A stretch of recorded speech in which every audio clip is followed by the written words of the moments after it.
Hello beautiful people, Arif Orya here from Orya Driving Academy, and today I will be showing you how to perform a downhill parking. Let's do this. Downhill parking. So today we will be performing a downhill parking. First of all, we need to know why are we doing the downhill parking. So there's always three things you should know. Number one, why are we doing it? Number two, where can we do it and where we cannot do it? And number three, how we are doing it. So first of all, we want to know why are we doing a downhill parking. So the most important thing is, as a driver, it is our responsibility to know how to park our car. So when you're parking your car, you should know how to park it and safely. So that's the very important. Second, it is part of our G2 road test. So that's why we need to know how to perform downhill parking. So very important. That's why we are learning it, or we are doing it. Another thing is, overall as a driver, why are we doing the downhill parking? So what happens is, when we are doing, there's three parkings. One is downhill, uphill, and parallel park. All these three parkings are done on a street, on the road, on the side of the road. All these three parkings, whether it's downhill, with uphill parking, or parallel park, we have to do it. So for example, we are invited in one of the houses, or we have to do something around, and there's no room for us to park in the person who has invited us. There's no room in their driveway for me to park my car there. So I have no other choice but to park my car on the street. So that's why we are doing the downhill, uphill, or parallel parking. Now, before I perform the downhill, uphill, or parallel parking, it's very important, guys. This is the most important thing, that we have to scan the area for legal restrictions. We have to think that, am I legally allowed to park my car here or no? So that's the first thing that we should find out. Now, where can we park and where we cannot park our car? So first of all, if there is a sign that says no parking, obviously you're not going to park there. So please make sure you're not parking there. Some parking signs, they have time limits. There are specific hours where you're not allowed to, and after that you can. Make sure that you're checking the timing in the days of the week when you can park there. So that's very important. Second, never park in front of people's driveway. Do not block people's driveway. It's very important that we don't do any downhill, uphill, or parallel park in front of people's driveway, because then they will not be able to move their cars in or out. Third, when we are parking the car, we make sure that if there is a fire hydrant, very important, we are supposed to be 3 meters. By law, we're supposed to be 3 meters away from the fire hydrant, or the length of one car away from the fire hydrant. Never park your car in front of a fire hydrant. Next, public place. If there's a public place like a church, mosque, library, school, movie theater, those kinds of places where there's a lot of public going in and out, make sure you're parking your car about 6 meters away from the entrance where allowed. So from public place, 6 meters away. Next, we have controlled and uncontrolled intersections. So if there is a controlled intersection is the one that has traffic lights, stop signs, or maybe a police officer controlling you. Those are called controlled intersection.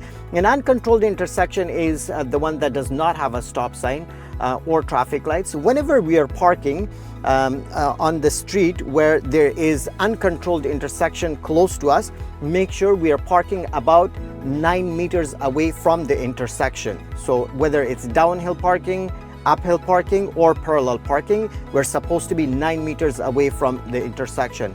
But if it's a controlled intersection where we have the traffic lights or where we have the stop sign, please make sure that you're parking your car 15 meters away from the intersection. So these are the things that we have to check before we perform our downhill, uphill, or parallel parking. I'm going to repeat it again. So check for the signs, parking signs. If it says no parking, do not park there. Never park in front of people's driveway. Fire hydrant 3 meters away. Public place 6 meters away from the entrance. Uncontrolled intersection 9 meters away, and controlled intersection 15 meters away. So after checking all the legal restrictions, then we perform the parking, and we park our car where it's safe to park. And then basically what we do is, so first we learned why we are doing it, and then where we can do it and how we do it. Let's do it together.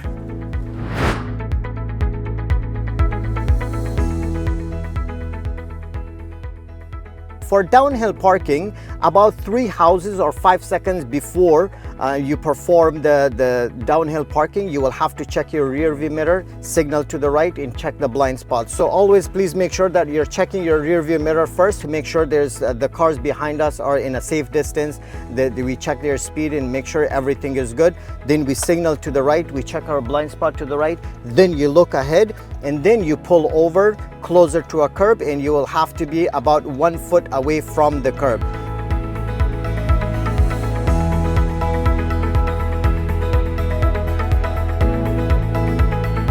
Once you come to a complete stop, what you will have to do is, for downhill parking, you start from top to bottom. So you turn your wheels all the way to the right.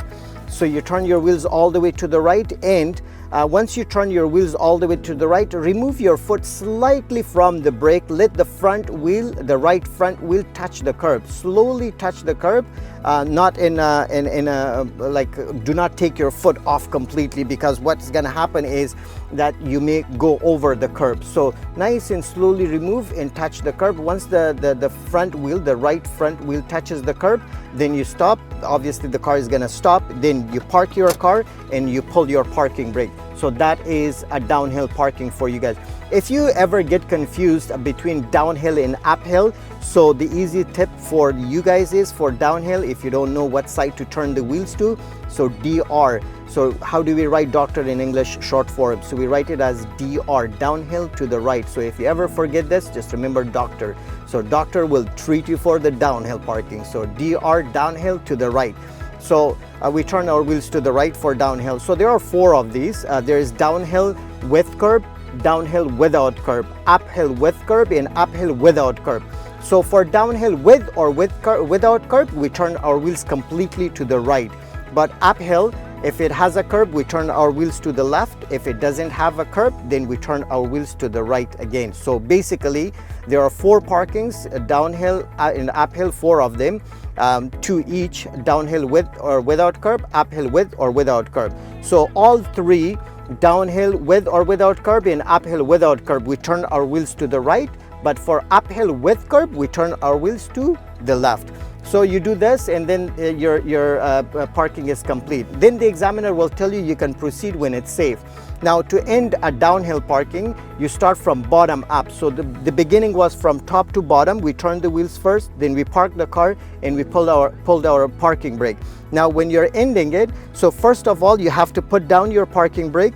You put the car in drive. Make sure that you're straightening up your wheels, because a lot of people, they forget and they push the gas pedal. Don't do that. Turn the wheels back 2 times to the left. Once the wheels are straight, then you check the rear view mirror. Again, do not leave. Always observation before action. We look behind, make sure there's no car, no bicycle or scooters are coming. Check your blind spot. A lot of people, they turn on the signal first. Don't do that. Because once you do that, the examiner is going to think that you're taking off and they will hit the brake on you. And a lot of the times, a lot of students fail because of this when there are cars coming, because they have the right of way. We don't. We are stopped and they're moving. So they have the right of way. Please make sure that there are no cars, and then you can leave. So rear view mirror first, signal, check the blind spot, everything is safe, and then you proceed when it's safe. And that's pretty much it. Once you're back on the road, you turn off your signal and you keep going until they ask you for another one.